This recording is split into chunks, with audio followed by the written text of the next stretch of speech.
একটি ছোট্ট গ্রামে এক কৃষক বাস করত। তার নাম ছিল রমেশ। রমেশ কৃষিকাজে খুব দক্ষ ছিল এবং তার জমি ছিল বেশ ভালো। একদিন সে ঠিক করলো তার জমিতে নতুনভাবে চাষ করবে। সকালে উঠে সে প্রথমে জমি চষে নিল, তারপর ভালো জাতের বীজ কিনে তা মাটিতে বপন করলো। চাষের সময় রমেশ প্রতিদিন মাটি এবং গাছের যত্ন নিত। গাছগুলো দেখতে সুন্দর হতে শুরু করলো। বৃষ্টি ও রোদ আবহাওয়া ঠিক ছিল, তাই গাছগুলো ভালোই বাড়ছিল।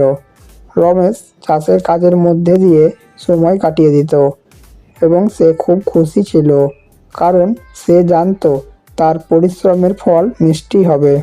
একদিন গাছগুলোতে সবজি ধরতে শুরু করলো এবং রমেশের মুখে হাসি ফুটে উঠল। তার পরিশ্রম সার্থক হয়েছে। রমেশের ফসলগুলো খুব ভালো ছিল এবং বড় ছিল।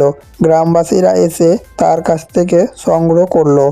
রমেশ জানতো যে কঠোর পরিশ্রম আর যত্নেই সফলতা আসে এবং সে তার চাষের মাধ্যমে সেই শিক্ষাই পায়।